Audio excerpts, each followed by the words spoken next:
Hi everybody, I'm Michelle. I'm Brian. And we are Cruisin' with the Colemans, but today we are cooking memories with the Colemans. We are. So we are going to today talk about some holiday memories that we have growing up, and later on we want to hear about your holiday memories too. Brian, kick it off. What is your favorite holiday memory? Well, I think everybody's holiday memories tend to center around food, and ours, well, mine, are no different. I love to cook, I love to eat, so of course food plays a big part. And my family had some odd traditions for the holidays. As far as food goes, we were not necessarily the traditional ham and scalloped potatoes kind of family for Christmas dinner. But not everybody is. I mean, you think about, we're going to Italy in 2022, and you know, what did they do there? The Feast of the Seven Fishes is a big deal there. Which some people would consider odd. So, Brian, honestly, you're not odd.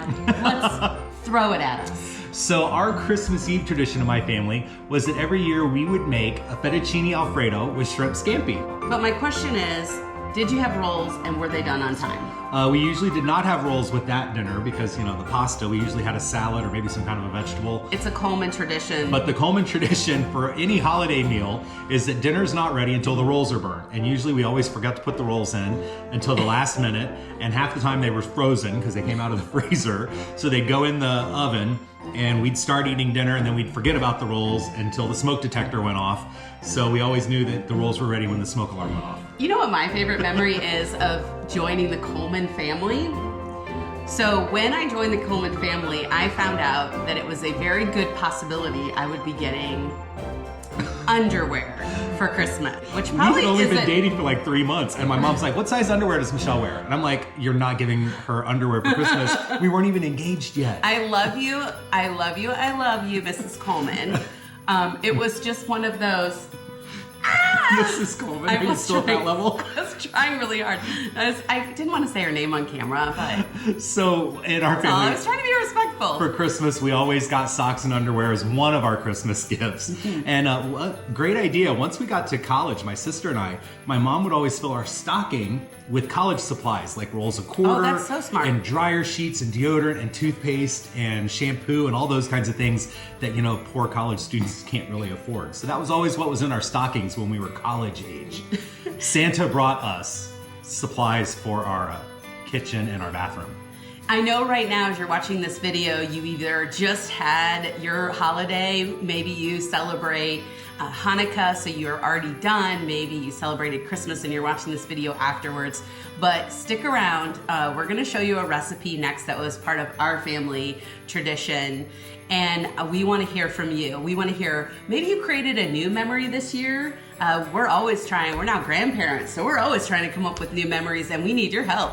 So maybe you got a new memory, or maybe you're just really got all the good feels going on and you want to share a memory right now. Well, hey, I'm hungry, so let's get in the kitchen.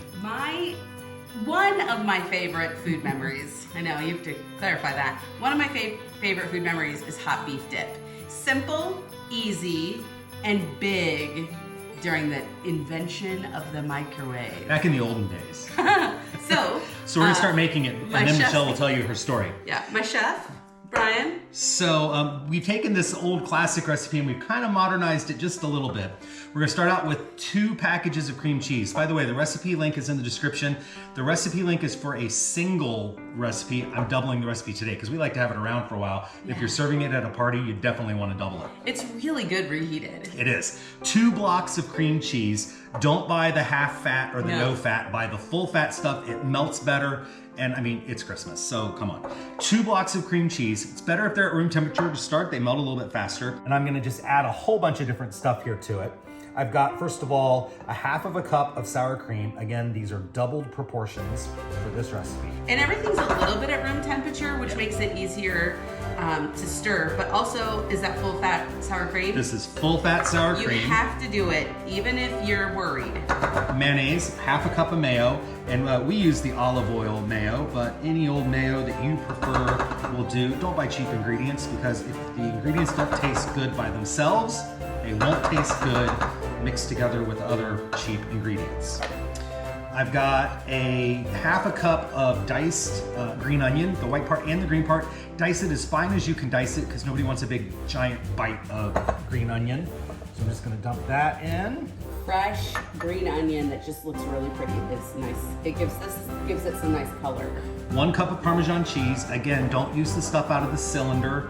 Buy good Parmesan cheese. It just tastes better. You'll appreciate it. This is shredded. You could use grated. It melts a little bit faster. We just always buy that, so that's what we always have it on hand. And I add a little bit of garlic powder, maybe a half of a teaspoon or so. Everything else was measured pretty exactly. The garlic powder, I just kind of fudged. You like garlic? Add more. Step it You up. could also put in a couple of dashes of hot sauce if you wanted to give it a little more zing. And this is parsley flakes, about 2 tablespoons of parsley flakes. And we're gonna mix all that together, kind of a little bit. It's not gonna mix super well yet. Okay, so I mentioned the invention of the microwave. Ta-da, right behind us. Back in 1980 something, that's when the microwave came out, and my mom did microwave demonstrations at JCPenney's. Pause. I'm just gonna put this in the microwave for about 1.5 minutes to start getting it melted. So she would, every, whatever night she worked, whatever, she would go, and in order to sell microwaves, people had to know what to do with them. I mean, you think about that. People did not know what to do with a microwave. And not only did she go to JCPenney's, but she also went to our local community college. And mostly women could take a class on how to make different things in the microwave. This was one of them. Whenever I went with her, I got to taste test. So it didn't start out as a Christmas tradition, but it's just one of those holiday get-togethers. We've always had hot beef dip around. So you always got to test all the stuff? I mean, that's what kids are for, right? Of course. If it's kid approved, it's approved. I remember my mom taking those microwave cooking classes also here in Dayton. Her mom was taking them in Illinois, but my mom took them at Robert's department store, which was a Dayton thing. It was a really big deal. So before we finish putting this all together, let's talk about the beef, because it is called hot beef dip. Now the recipe calls for, and traditionally you would use that Armour canned beef.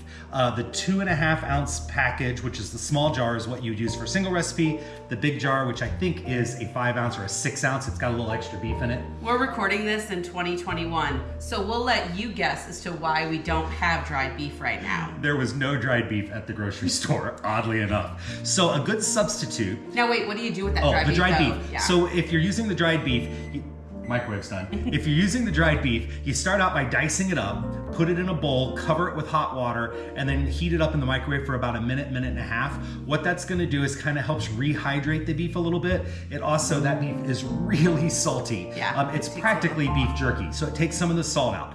Then you take that meat once it's cooked and soaked, and you let it soak while you're doing everything else. So that's the first thing I do when I'm making this.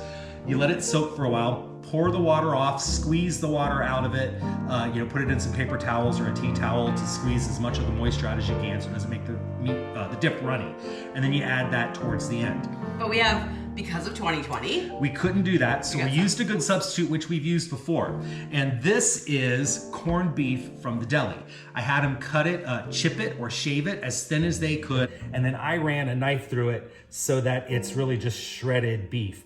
It's not the exact same flavor as the dried beef, but it's a very similar flavor. Actually, I think a little bit better. It's a little bit better flavor when you do it this way. Don't tell my family that. Because, well, it's not as salty. I would never add salt to the finished recipe here normally, but with this, we'll taste it in a minute and we'll see it. We might add a little bit of salt to it because this is not quite as salty as the other. You could use pastrami.